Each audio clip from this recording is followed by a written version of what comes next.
Hello and welcome back. We are playing Victoria 3, the patch 1.2.1 open beta, and we will be playing a new run as Spain, doing the starting steps video for them, as well as talking a little bit about some new mechanics and stuff.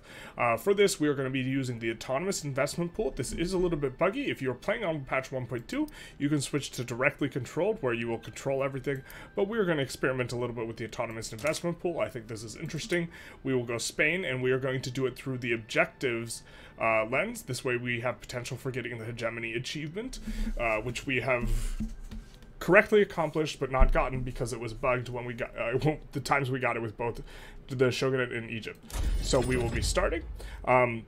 Specifically why I wanted to start Spain is they have a very interesting diplomatic situation, which I think is interesting in the context of 1.2 because the AI is much more aggressive. And that situation is they have a land border with both France and Great Britain. Now I know what you might be thinking, what land border with Great Britain? That land border down there in Gibraltar. The AI seems much more aggressive, especially if you're declaring a lot of wars in areas where they have in strategic regions where they have an interest, which in the case of Great Britain and France, that's pretty much everywhere. You know, we look in here, do they have an, oh well, the one way we look, but like Congo is going to have Great Britain soon. We have Great British interest down here. I think there's a French one and a Great British one down here. Arabia, they should have them both, or France will move there. And then, you know, so on and so forth. Great Britain has natural interests in almost every region in the world, and so whenever you're declaring wars or expanding, they're going to want to kind of come after you. So the very first thing we're going to do is we're going to start improving relations with both France and Great Britain, and we are going to ideally try and do a large volume of trade with the two of them. And so this is going to be a feature of the run, at least until we get strong enough to fight them, because we have land borders with both of them, which makes it very hard to defend. You know, if we were playing Austria, we wouldn't have to worry, because France and Great Britain don't have a front with us, and we just keep our troops raised at home, and they can't land us. But this is not the case for Spain. Let's take a look at Spain's kind of other situations they got going for them. In terms of buildings, we start off with a relatively large economy, a ton of paper mills, a lot of clothing mills as well, a lot of government administrations to support the fact that at the start of the game, we do have 3 institutions, which is a bit interesting. But yeah, so we have a relatively developed economy, you know, with a lot of things going on. We already have iron. This is like far progressed past most starting countries. We have, you know, sawmills. This is kind of, you know, makes sense when you consider we're the number 7 country. I don't think we have GDP of 7th place. Yeah, nowhere near.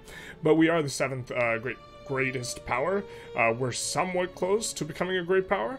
You know, the United States is 300, and so if we get just a little bit, we can get into great power range. But we're not there yet. As far as research goes, we're generally going to kind of want to rush railways as a general sentiment, but I think that going for pharmaceuticals first might make a lot of sense. This is because you can sort of colonize fast, but I think that, you know, in our particular case, lathes will not spread, and so we will do one thing over here, and then we will switch back to finishing lathes, and then going for railways. So not the fastest railway possible, but a relatively fast railway go. This is because we are going to want to build tall in the capital.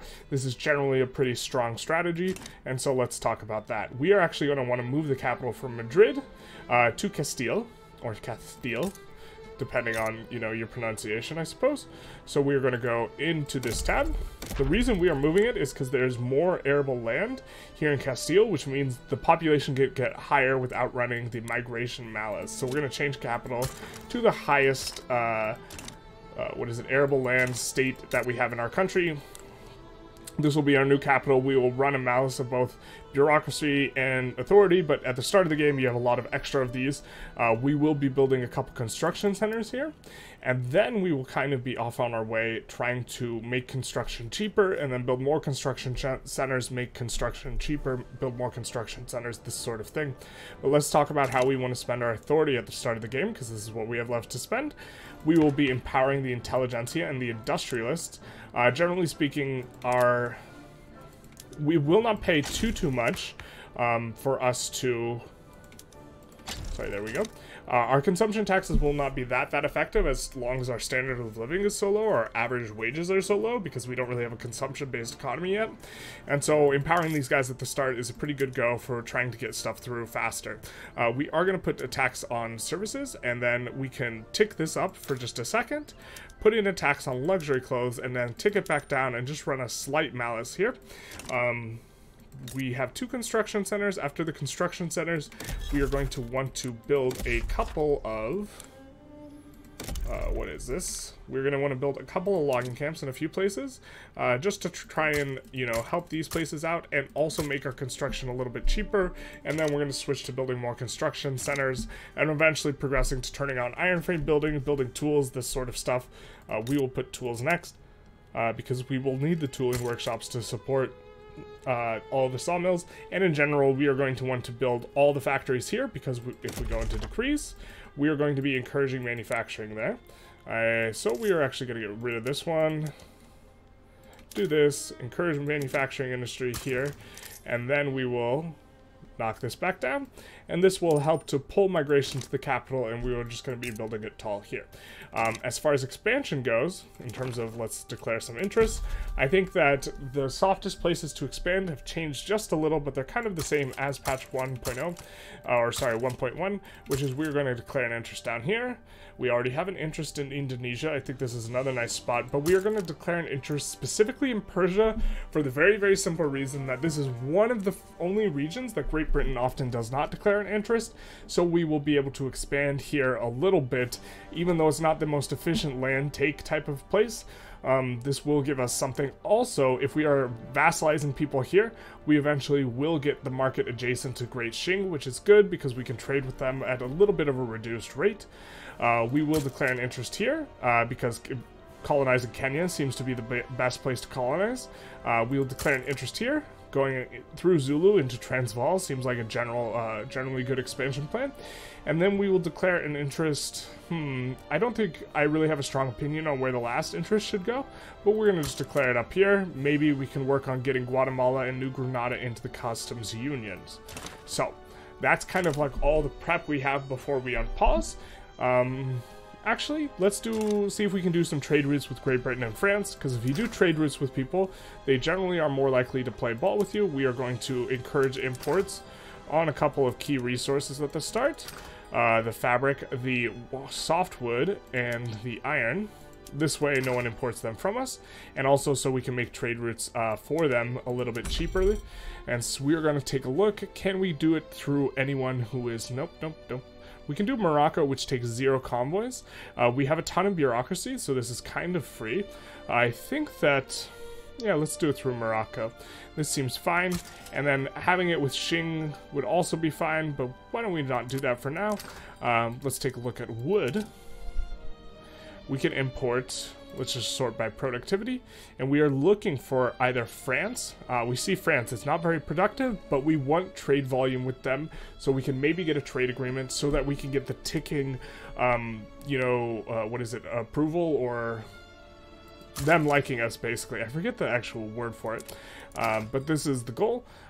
We will do iron as well. We will import the iron from the British market, also the Austrian market, because this is generally a good trade route. And then we will also go into our buildings, and we will turn on craftsman sewing, and then we will look to import silk from the British, and also ceramics, and then we will import dyes from the British, and luxury furniture, and we will switch over these guys to hardwood production at all of them. And then let's go into our market. I do believe we will need to wait a tick before the dyes appear. If we sort by market price, now we see that the dyes and this has appeared, and we will want to import silk from the French and the British. Again, these are not the most profitable. That is not what we care about at this juncture. We are just trying to, here we'll also encourage imports. We are just trying to make the goods, well, we're trying to get one that's at least somewhat profitable, but generally trying to trade with the British. We will trade with the British and the French for dyes. These aren't profitable right now, but what will happen is I do believe they will get profitable as the building employs, or something to this effect. We see that poor market access in Toledo. This is probably because we moved the capital, I guess. I forget if capital gives an infrastructure bonus, but if it does, so we will actually, I think we had a building queued in Toledo. We will not do that building in Toledo. We will leave it for now, and we will take it on pause and be off on our way. Now, we're in good shape here. I do believe we started... Oh, no. Here, let's talk about laws for a sec. So, in general, for landowners, if you get a roll a pacifist landowner, you're going to have a hard time. And if you roll a jingoist landowner, you'll have an easier time. We roll middle of the road with these guys, but for government, we will reform the government. And we want to put the military in government because what we want to do for our first law pass is go colonialization. Now, in patch 1.1, colonial exploitation is just way better. It might be the case that colonial resettlement needs a bit of a look at because it actually will make you colonize faster. In patch 1.1, what was the case is every time you got a native uprising, when you put it down, you would just annex them. So you actually wanted to provoke native uprisings. Now with that not the case, and also the case that the auto construction is going to construct more in unincorporated states with this modifier here, the minus 25% subsistence output and minus 25% starting wages. These two combined make the wages way cheaper in unincorporated states, which makes it more likely for the auto construction to build in those states, which is not what you want. You want the auto builder to be building in incorporated states in general, because it's going to pull pops to that place, and if it's pulling pops to a place you're not taxing, that's not ideal. So I actually do think colonial resettlement might be a bit better, so we're going to experiment with it, although tentatively I think that exploitation might be better, but it could be resettlement now. So we're going to go for resettlement, and we see that we're going to have a bureaucratic shortfall. That is because of all the trade routes we're maintaining. We can delete some of these trade routes as needed. In fact, some of these trade routes aren't so good, so we're going to stop importing porcelain from them. We're going to stop... I think that might be the only one we do. I think that actually we don't want to be exporting tools there. This will be fine, and now we won't be running this. We want to try and maintain as many trade routes with Great Britain and France as we can afford, and we will want to try and switch on to free trade as we can. Now, we have to now wait for our interests to be declared, and then we are going to expand first in South America, because I think that this spot is... With the new changes to agriculture in 1.2, it seems to be the case, some of these places just have huge arable land, that the population of Argentina and Chile will absolutely explode over the course of the game. And so going after them early and dominioning them seems to be a very strong play. And I think we will be doing that as soon as we have an interest in the region. I think we go Chile first, maybe we go Argentina first. I don't know which strategy is better. Chile tends to get better resources, Argentina tends to get more pops. This is kind of the trade-off. I think Argentina's pops might grow at a faster rate, so maybe that makes more sense to go for Argentina because of that. But we're going to go and try and dominion them. Now, we're going to take a quick save. If UK sticks their finger in our pie, we are going to just load, because we don't want to redo all the starting steps that we just did. But if you're playing on Iron Man or something like this, then obviously you would just restart the run. So we're going to Dominion, we're going to start with Chile. We're going to go for a Dominion play. And we are also going to put war reparations in here. It seems to be the case that as long as you have a secondary war goal, which war reparations is, they are much more likely to back down. We would much rather have them back down. We will clear this off to the right and be kind of off on our way. We lost diplomatic ties with Peru. Oh no. So let's take a look at our construction queue. Very happy to see the button back. And we are building up construction centers, a couple of them, and we have some shortages. What are our shortages of? Softwood. Alright, so we're going to take a pause, and we're going to try and fix that in terms of trade routes. This, of course, is because we started producing hardwood. Perhaps a little cavalier of us. Definitely a little cavalier. But we can just solve this through imports.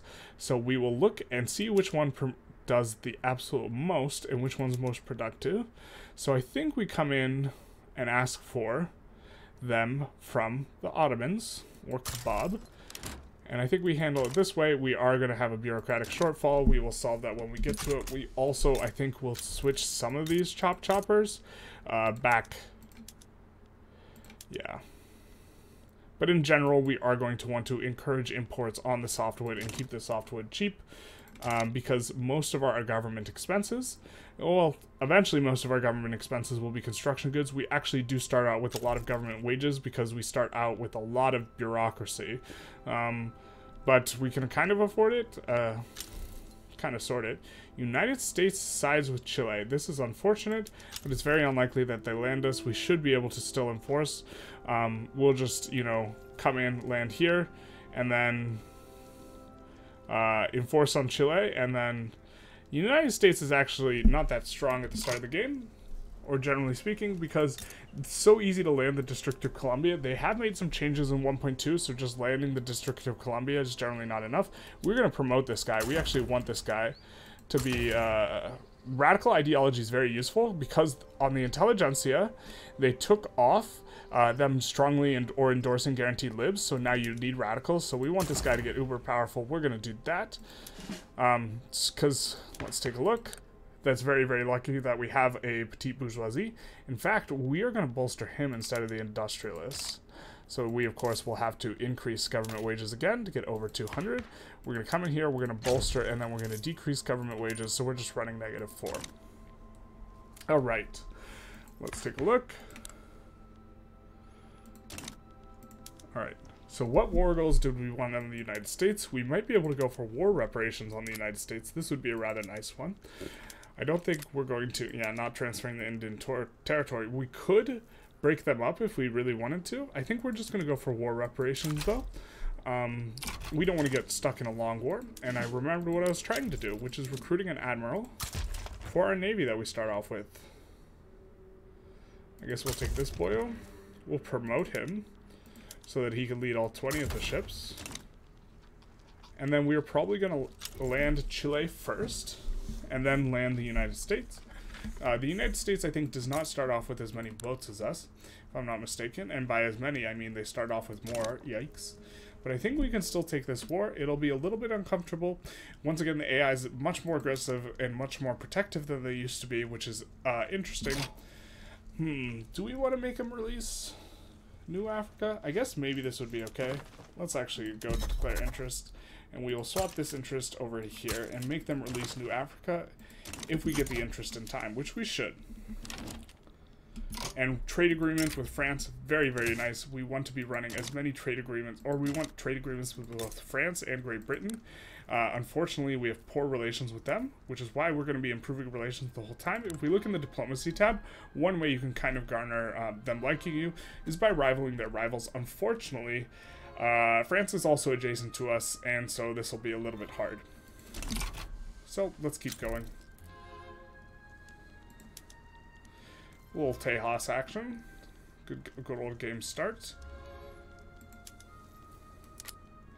We're going to release, which should make it easier for us to fight through the United States in a general sense, if we can get the interest there in time. If we can't, it's not a big deal. We're going to take a pause. Oh, we can't add war goals. This is fine.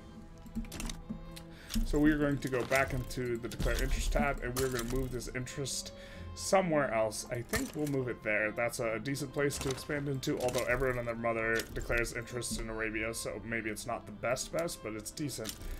And we are going to land, I think, with our 14 stack, with the idea that the 14 stack can beat them down here.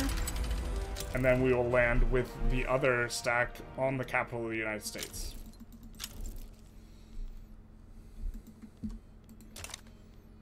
And we see our first auto queue building coming in.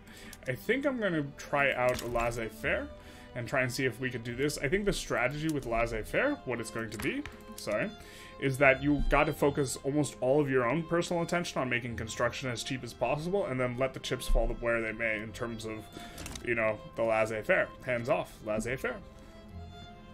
Now, the reason we declared an interest here is because we want to settle Kenya right away. In theory, if the British starts settling there instead of, you know, the western portion of Africa, you could potentially reroll. They will sometimes start Kenya, and they will sometimes start here.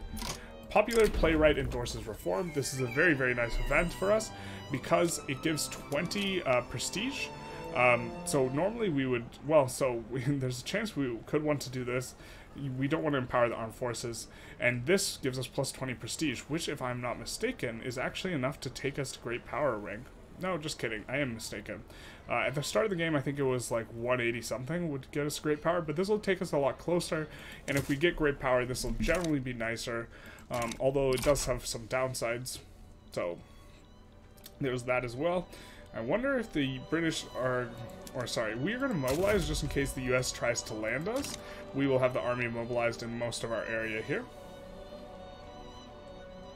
And we get a landing off, or we, by we I mean the royal we, as in not us. They also in 1.2 have been fixing, specifically 1.2.1, they have been fixing the forever battles, which are now much less the case. We actually will mobilize this guy, because we should get a split front here, and so he'll be able to split. Here, this is exactly what I'm talking about, where we have a one guy split on one side and one guy split on the other. We'll come to this side, and then we will put this guy over here. And it looks like they moved him off, but we will be able to push that way. Now, we are not going to... Looks like they are trying to land their war goal here, and we will land their capital. Very, very poorly defended. I really hope that... I think that they should just incorporate this into Maryland, but it is what it is.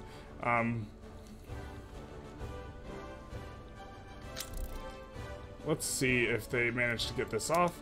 The US is going to get a successful landing here, so this is a bit unfortunate for us. But it's okay. Industrialists are now powerful. This is something good, especially with the abolitionists, because we still have legacy slavery. Whoopsie-doo. Still going to try and get resettlement first. Looks like they landed and then bailed. They tooted and booted. AI is a little weird sometimes with that sort of thing. We're going to get a push off here, though. And hopefully... once this happens, we can maybe just, you know, get a quick little war reps here. Or at the very least, white peace the US. And our guy tooted and booted too. This is why you gotta pay a little bit of attention when doing naval landings. Because they unassign, but now we fully occupy the capital. And so they are not happy with this. If we just go for this and subjugate Chile, it looks like they're not happy with that. So that's fine. We are losing a little bit of money. This is okay, especially if we get to great power status. We are going to try and make wood generally cheaper. This is one of our major expenses, and it's plus 29%, which is why we have some wood in the queue. We are going to make sure all of our wood is on sawmills here. It is all on sawmills, so we will build a couple more new ones in places that do not have negative infrastructure, like Toledo. So let's go here.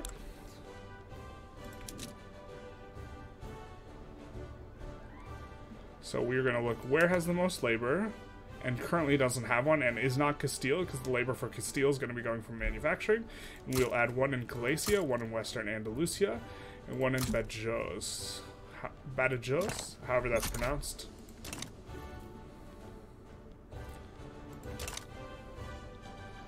Looks like they keep landing and then bailing. We, of course, are pushing here in the capital. So we might get a nice pickup in terms of getting their war reparations and for bringing us up. Something to watch at the very start is our next war is probably going to be in Great Qing here. To try and piggyback a little bit on the UK's war, we're going to go for Beijing. We should be able to get the landing, and we should be able to enforce. So something you can do is... Here we go. So would you take a white piece? Not even close. Alright, we'll continue on. But what I was saying was, taking Beijing is very, very nice. And you can kind of do that at the start. If you declare war at the same time as Great Britain, so we're missing that timing. I think we should be able to declare war on them. They have very, very poor PMs at the start. And take Beijing and maybe release Manchuria and Mongolia. But we'll see what we can do. This is going very, very good for us. Notably, there is a large difference in terms of the ticks because war exhaustion.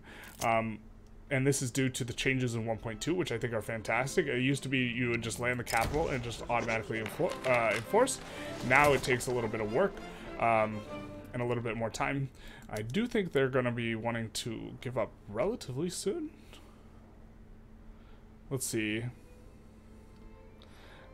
We could just give them the Cuban treaty port and demand the war reparations. Maybe we will do this later. Don't really mind giving away the treaty port. It's not the biggest deal. It's not our treaty port. Looks like the auto queue is in fact building logging camp, which is nice. So they want the treaty port for nothing? I don't think so, my guy.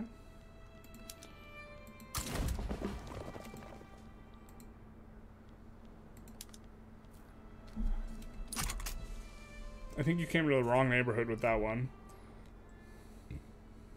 Although we are decaying faster than they are. So maybe we came to the wrong neighborhood with that one. Generally speaking, we kind of want to just get a back down from the South American country we dominion. It's a bit unfortunate that we get not a back down, because we want to back down and get right into the war with China. I think that we will declare an interest there, if we don't have one already. Getting rid of our Arabia interest. We actually will get rid of this interest and declare an interest up here, because we will want to release Manchuria if we fight them, which we probably will look to do. Really keen on getting this to end, and it does end, and we will assign to the other front here. We will assign this guy to the front, which has no one on it. Oh, it looks like he's fighting somewhere.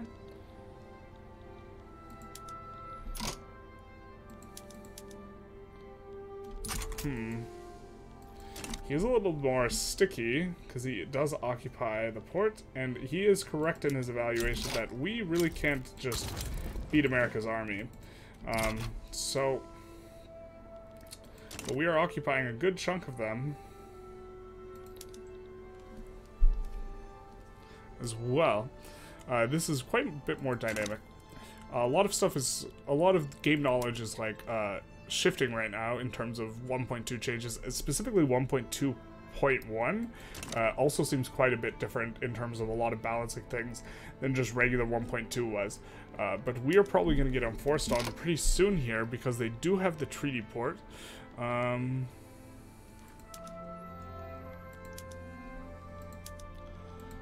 if we could get the war reparations, or sorry, American war reps, this would be a nice compromise, because it looks like they really want the treaty ports, and so we will try and hold off for this. Because I don't think there's a good chance of us getting this. With their +1, why can't we propose? Oh, because we already... So we already enforced the other goal. Oh well. They get a treaty port. This is fine. No need to worry. We will declare on Beijing here. And we will look to conquer state Beijing. Notably, no interest from the UK here anymore. And we're going to liberate, since no one can join in on this war, we'll just liberate who we want, which is Manchuria, Mongolia, and taking war reparations from China. China has a really big economy at the start of the game and a very weak military at the start of the game. A little bit unfortunate we got enforced on here and didn't get stuff, but we got this, which is a trade-off that's well worth it.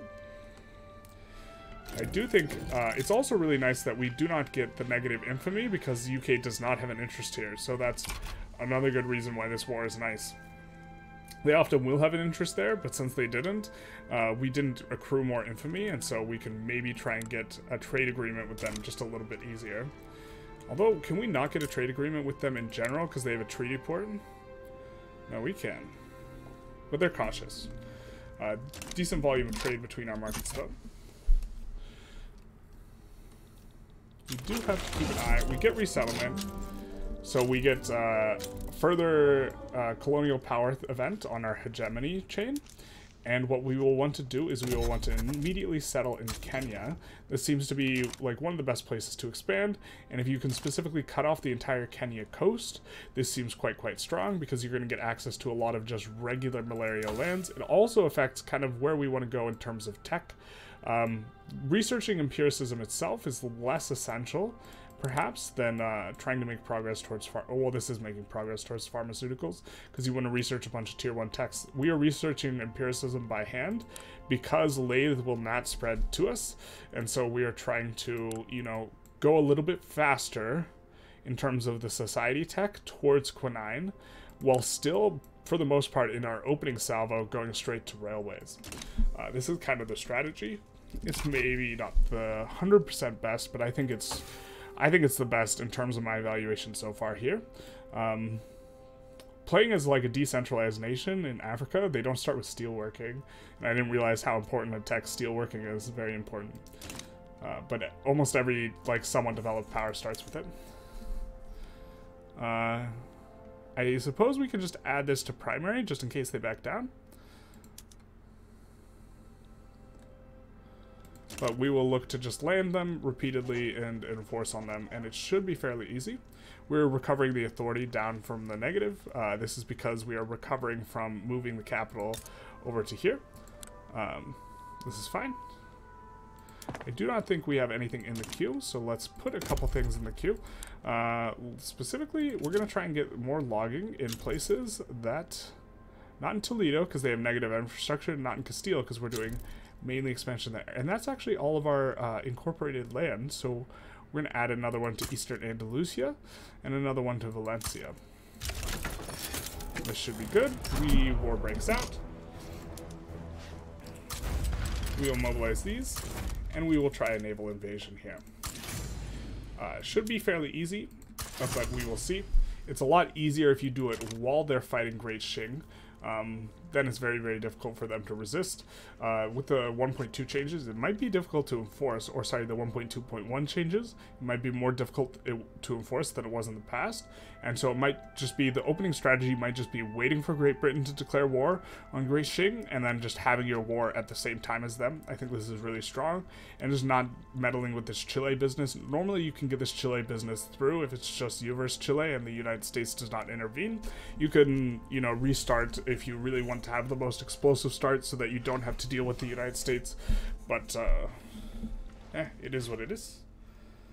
And we will keep an eye on this because it can get randomly unassigned from the fronts. We do have a little bit in our queue already prepared. I think we actually do want to do some sort of law. We would prefer dedicated police force. That makes the landowners a little upset. We are probably soon going to go for corn laws. Not quite yet, but soon.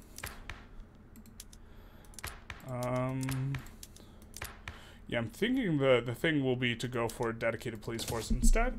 This will decap the landowners a little bit. We kind of want to get them out of power. The main reason for going for Beijing is, first of all, it has an enormous population we can siphon off into our incorporated states. But secondly, they start with the Forbidden City and quite a bit of industrialization. We get empiricism, which ups the Maddox education investment. I think we can upgrade this a little bit. We'll upgrade colonial affairs first, though.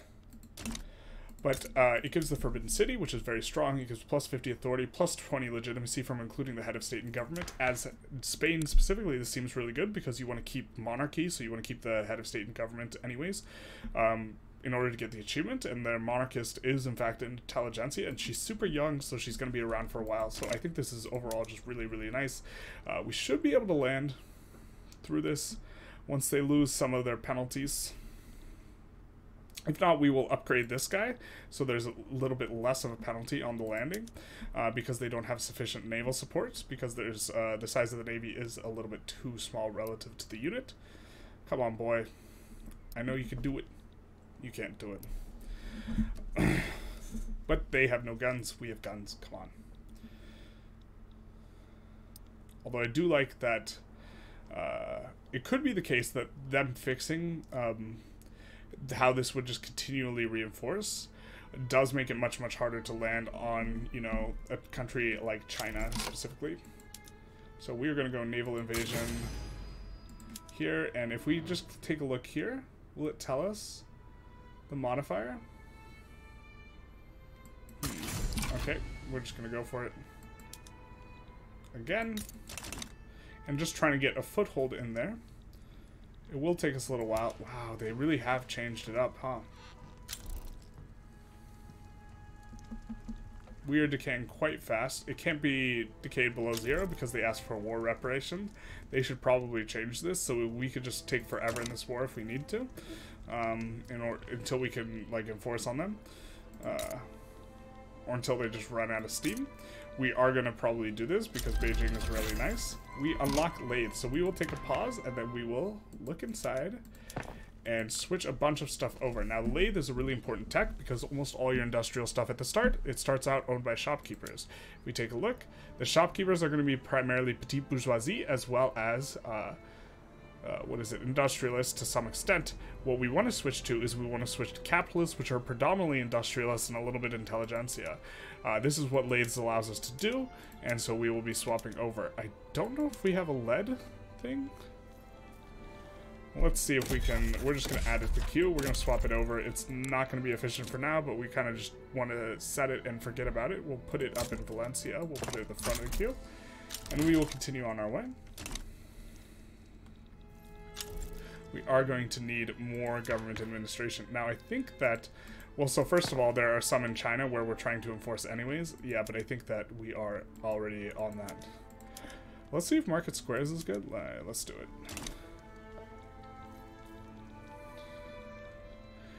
Yeah, they have a very weak navy, so landing should be easy.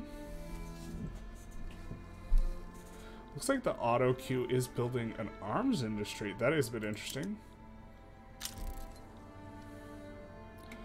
Yeah, so we have this modifier, this negative modifier for insufficient naval support, and so this will steadily go down. We get a little bit of interesting bad one, but what we will do is we won't promote this guy because we don't like his ideology.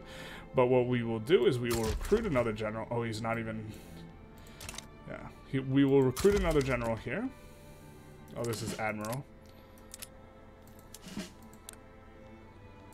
We will recruit another general in order to make Bademaro's units smaller, the guy who's trying to land, which will decrease the malice he's running.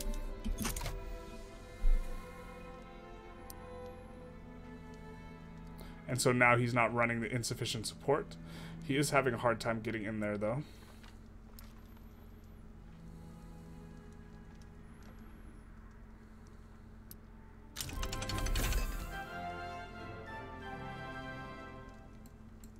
Yeah, it seems to be the case that landing them is a lot harder now here in patch 1.2.1.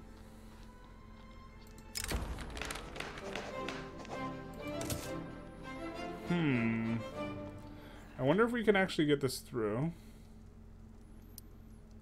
Well, we're killing a huge chunk of them.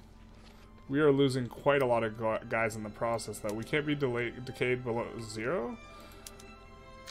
We could swap to mobile artillery and just look to just keep out this war and just actually get them to capitulate in like a year. I'm not sure how good I think this is. We are just kind of mobilized for a long time for almost nothing.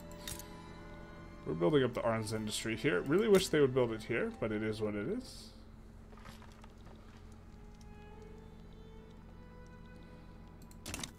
We're going to up the speed and try and see if this is doable still. It was very doable in patch 1.1 and also still doable in 1.2. It seems to have gotten much harder to do. And we it looks like we're going to get a landing off here. We get a much better roll and we get in there. We have we're against a 30k guy instead of a 57k guy. And we are going to get our landing and we should start enforcing on them relatively quickly. We will move both the guys to this front. Both the big boys, at least. And try and start pushing in here. There's not a whole lot we can do, but we will win most of these battles now that we're already landed. Or we should. It's also giving them more combat width than it used to as well as part of 1.2 changes. Normally they would not be able to bring this many guys to bear at the very start.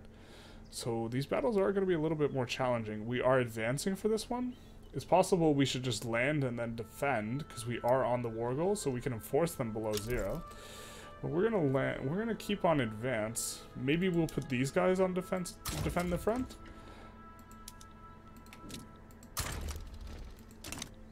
Something like this. We will stick in like a tick though, and we are controlling 100% of the war goals now, so they should tick down quite a bit faster, and our infamy will be decaying like this whole time. I think that we can go for another construction center after this logging camp here. We will build it up in the capital, where we will primarily focus. We'll do government. We'll finish both of those first. Industrialists are happy, which must mean they are now powerful enough to be happy. That is nice. So is the loan interest rate. Maybe we want a deficit spend with these guys happy with us. Could also put them in government. These notably... Oh, our radical died. That's unfortunate. We had the radical at the start. He died. It's going to be a bit of a trick to get multiculturalism for us. Because the Intelligentsia no longer base supports it. Big change. We will be defending here, and the defenses will be really, really easy because we have way more defense than they have offense. And so, ooh, our general died. Must have died in battle.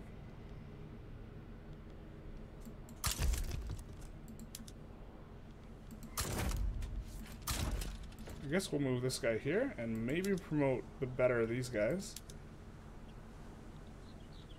Ah, but he's a slaver. Yep. We'll just promote this guy.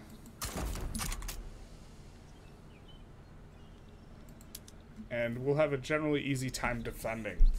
We have a lot of defense. They don't have a lot of offense. Once they like start instituting like regular or better PMs, doing this becomes much harder. But taking Beijing at the start as just anyone is generally going to be a really good opening salvo, especially if you do it while the UK is attacking them. It makes it very, very hard for them to defend against something like this. Let's take a look what we got laws-wise and try and think our next steps through. So we want to get the Intelligentsia here. We're going to stop bolstering this guy because the whole point... They want white peace. We won't take that. The whole point was that guy was a radical and we wanted to bolster him. And now that we no longer have that in the situation, we kind of want to get to a situation where we can swap out for something that looks a bit more like this. But for now, we will just stick with what we're doing currently. The armed forces swapping over on this. Actually, the landowners are currently in the government. And so if we do this, we take the landowners out of government, which means they will mess with the law a little bit less. This, of course, will upset the landowners being pulled out of the government, but this is fine. And now we have a nice little alliance block that we're probably going to keep for some time on monarchy, where with going for the Industrialists and the Intelligentsia. I'm mainly using them. We are still stuck in like a tick here, if you notice. We are just getting all these defenses off. So you really just have to nail one landing and then you're kind of, you know, chilling. We're just going to defend from here on out. It doesn't seem like we can advance. It seems like the combat width is much larger. And if they can bring 170k, it's going to be a little bit harder for us to push, which means we're going to enforce a little bit slower. But slow and steady wins the race here because we can't get ticked below 0 because they automatically put war reps on the thing and then they can never land our capital ever. So this is an oversight of sorts. Alright, let's see what we can do now that we have a very liberal government. We can provoke the landowner. So we can go for corn laws. Let's do corn laws now, I think, because we want to do some economic reforms maybe. So we'll start encouraging exports on grain, which will provoke the corn laws. But we did mess up the sequencing a little bit. The landowners have to be in government. So we'll switch back to this. And now we provoke corn laws, which is an event chain where you will get a market liberal for your leader of the IG for them. And this market liberal will, of course, support both going laissez-faire as well as going free trade. We're going to go free trade first, and then we're going to go laissez-faire. I'm not sure if laissez-faire is good. This is going to be a little bit of an experiment. I don't necessarily recommend it. I think interventionalism might be just kind of more solid in a general sense, but we'll try laissez-faire. Our construction queue is empty, so we will take... So our general philosophy is going to be we are going to try and make as cheap as possible the inputs for construction. So we are going to want to switch to iron frame buildings soon here.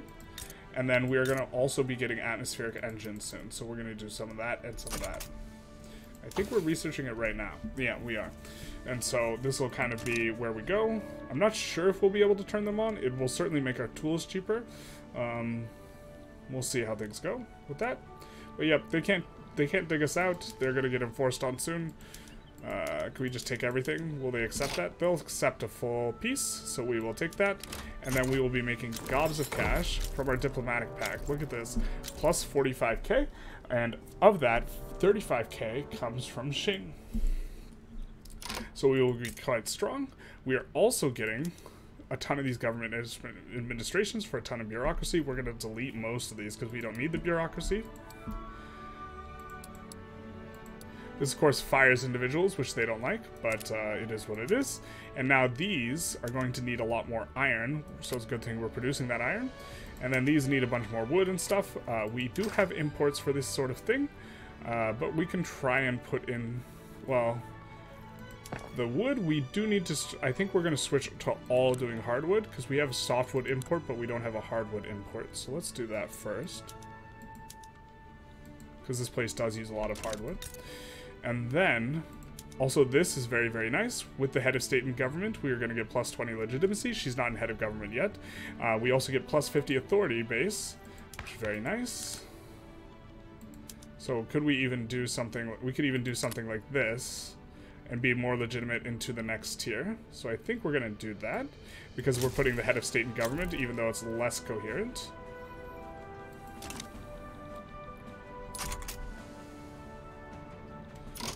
And then these will start to resolve themselves, and we will notably be able to make our own silk here as well. We will kind of just let the auto queue build this stuff, because I think it will go into that pretty heavily, and we again will focus on trying to get this iron cheaper, so we can do iron frame buildings and such.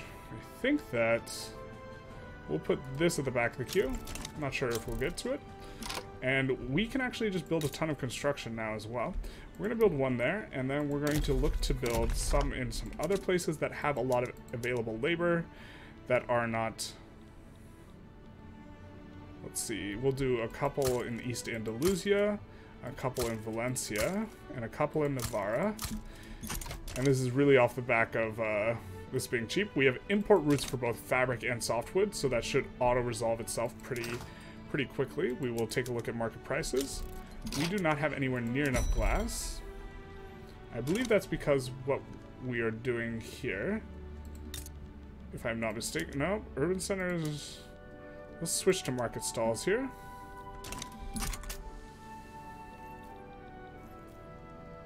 Maybe that's it. We have enough authority now. A big chunk of this should be coming from... Where is the plus 50? From the Forbidden City in Beijing. This, of course, is modified, so we can add another consumption tax and make even more money.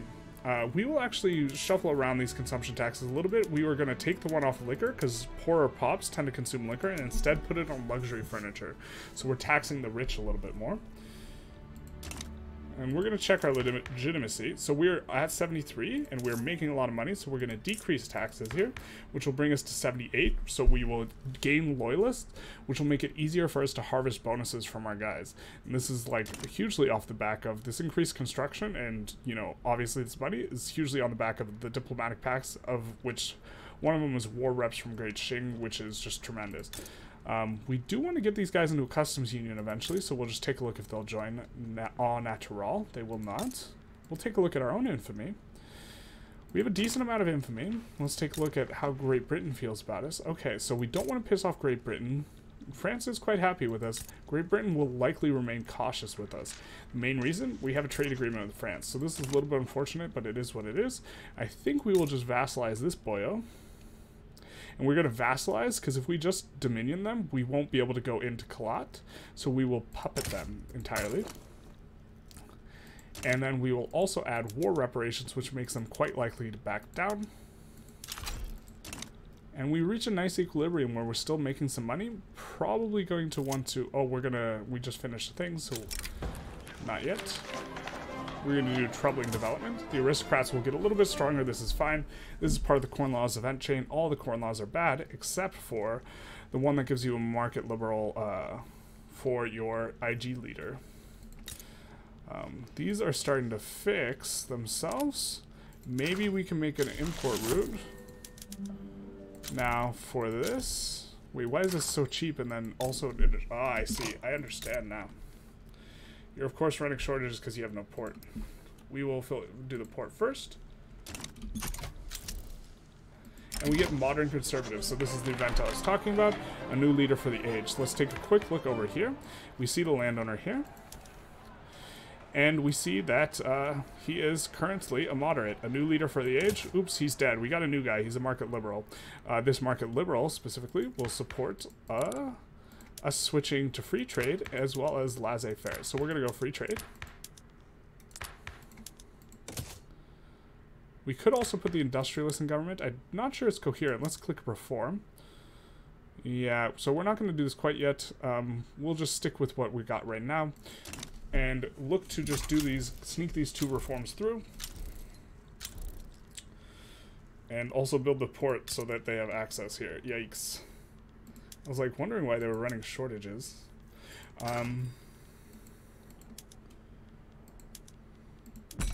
We can import this from, funnily enough, we can import it from the Qing.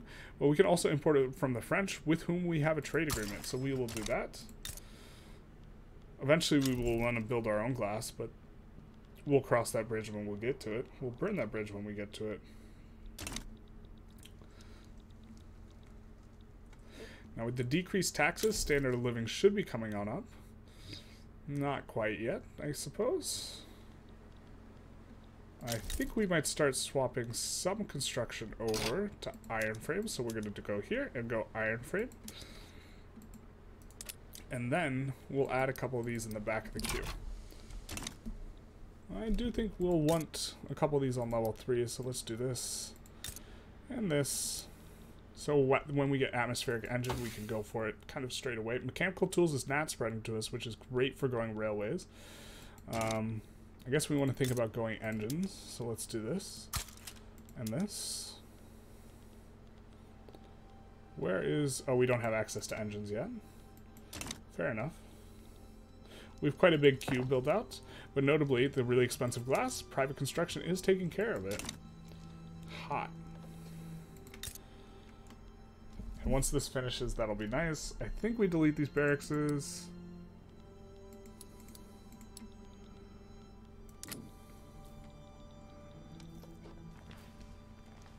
We have a bunch of radicals. They're all in Beijing. This is kind of a thing.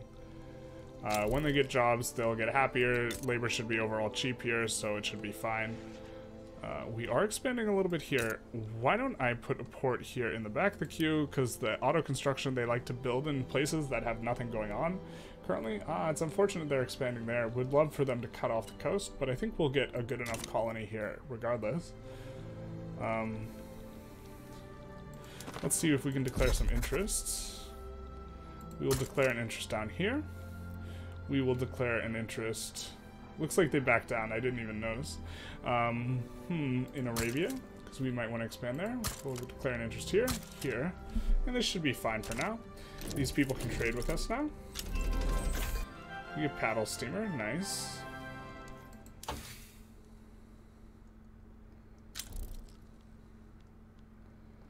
Mechanical tools is not spreading to us, but I think we'll just research it right away. That way, when we turn on atmospheric engine, everything is a little bit less of a headache, because you need to have both text research in order to get the progression towards railways specifically. Oh, we can turn off the corn laws, so what we do is we go into grain. Now that we have the market conservative, we go and we do that. We'll actually protect our domestic supply, so it's hard to import, although we are going free trade, so it's not going to matter. Let the grain train begin, and we get a bunch more loyalists. Notably, that affects the ones in China, which is kind of insane. But yeah, we decrease a bunch of that and increase that. They're not politically powerful, so that is what it is, but I think that what we will do is we will choose to empower the industrialists over time. We have a fairly good chance of enacting free trade. It's not off the back of just the industrialists alone. I think we want to do it like this. and maybe we come back in for Argentina. We do have to be wary of our situation via the Great Britain. Why don't we try exporting? Maybe they'll import from us. We're going to try exporting tools to them, just to try and hit a higher volume of trade with them, more so than because we think it's going to be super profitable, although it is going to be profitable. And it'll make our tooling industries a lot more profitable as well. Expensive inputs, though, so we want to be resolving this, which we kind of are with the atmospheric engine and the tool mines in the queue. The atmospheric engine does require coal. It is a PM. I suppose I have not talked as much about the PMs as I should have in here. Like, a big reason why wrought iron tools is good, which is what we start on, is because it's owned by capitalists, who are primarily industrialists and Intelligentsia. A big reason for going atmospheric engine is because you can turn the mines into owned by capitalists, rather than what is it, shopkeepers or merchant guilds. And so this is a big reason for going atmospheric engine pump. We do not have any of these coal mines finished. They're just in the queue, but we will activate them shortly. In fact, why don't we want to wait until we get mechanical tools to proc the event, which you need 75% of your places profitable and on the new PM, but we will activate less than 75%. Actually, these aren't finished yet, so we will not do those quite yet. We'll actually put you up to level 3 instead, because I didn't realize we had so many gold mines.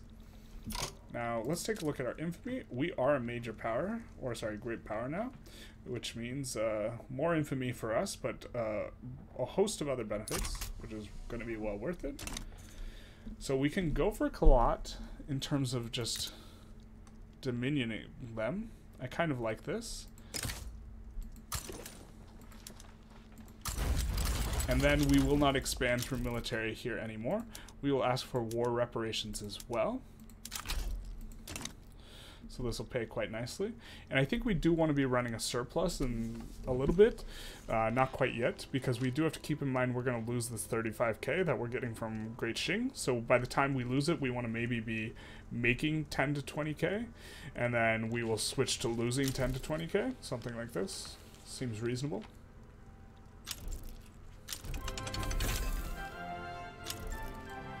Afghanistan gets swayed. Now, they are quite fearful despite Afghanistan getting swayed, so we don't want to put a war goal on Afghanistan. That is going to cause us infamy, so we'll just go for war reparations for Afghanistan. We might want to switch this to primary, though, now. That way we are going to get the war reps either way. I think we are going to move more guys here. The mountain combat experts should do well. And we get mechanical tools, and we get free trade. And we get a monument to the queen all at once. She is worthy queen. We will go into laws, and we will try and pass laissez-faire, which I, again, want to stress, I don't know how good it is. We are going to be passing it for this run, so we can play around with it. It will make it so we don't control 75% of the queue, and so most of our control will be, I think, trying to make construction as cheap as possible.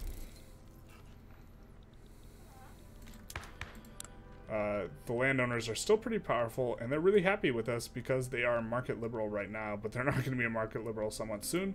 But hopefully by that time they've gotten fairly weak, and they won't be too much of a problem.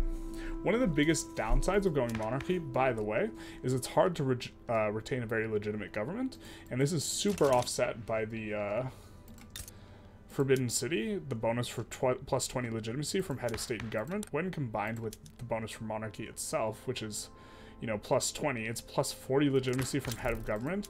You know, you could have even more if you also had autocracy, just based, including head of state and government, but you also get a bit of this from oligarchy with the plus 10. So I think we're going to be stating a monarchy oligarchy with this particular setup for quite some time. We will have a nice little war with Colot while we decay our infamy. Most notably, the UK does not have an interest here, so we cannot get a finger stuck in our pie.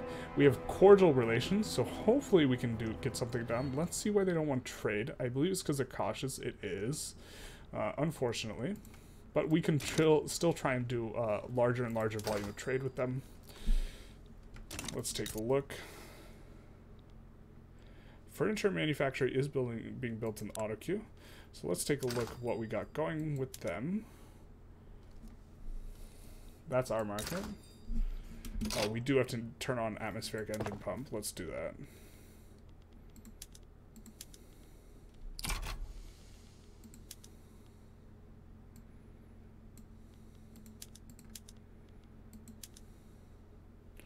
I know it doesn't make money, but that's just because coal is currently really expensive as the place employs up. It should resolve itself. I guess we'll just add another one just to be sure. Tools are really, really expensive. So we'll add another one of these at the back. Once steel mill finishes, we'll of course switch to steel tools. Petite bourgeoisie come out from marginalization, and they're kicking. Notably, the Industrialists bonus is very, very nice. If they were powerful, it would be even nicer. We want them to get powerful. Eventually they will, so will the Intelligentsia. We haven't passed anything yet to make the Intelligentsia happy, but we will be doing some of that. Are generating loyalists, just naturally. So this line should be going up, this line should be going down. Got a little bit of a slow push in here. Now, I believe we will lose our front with Afghanistan after we enforce on Kalat. So I think that we actually won't be getting these war reps anyways, but it's fine. Not a lot of war reps to be had.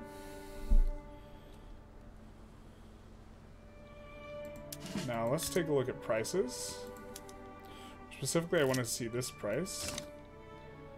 I think we will up construction in Navarra by switching to iron frame buildings. We'll take just the enactment chance, not looking to sap off a bunch of the Intelligentsia anyway. Let's take a look at coal prices. They've come down significantly. Tools are notably expensive, so we will be trying to do something about that. I do believe we have mostly tools in the queue. Tools and iron. This is kind of what we're going to be focused on, as well as, you know, all the stuff we need to run the government administrations, these sorts of things. I guess we'll put Uni in here. We do want to get on secular academia at some point. Big part of why we're trying to get the Intelligentsia happy, or big rather, so we can swap off onto total separation, but we will not do that yet. We do have to be mindful if the if both the landowners and the Catholic Church are really upset with us, it'll be hard for us to push this through. Why don't we do this right now, though, and suppress the Catholic Church instead of bolstering the Industrialists? I think this is a fine plan. Suppression's a little bit stronger, especially if you're on censorship. We will want to get off of censorship at some point, but not quite yet. We do need to have exactly 5 countries. So we will be getting that, I believe, when we enforce on Kalat here for the maintain subjects part of hegemony. Let's see if they'll accept. Okay, they accept that. And now I think we brick our front, because they are a dominion, not a puppet. And so we will propose white peace. Why can't we propose this? What?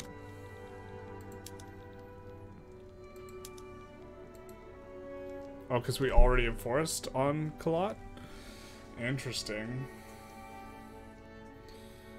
That they make us ask for the Kalati war reps because it's already been enforced. Well, this war is going to go nowhere. This is fine, though. I guess we're just stuck in it for a while.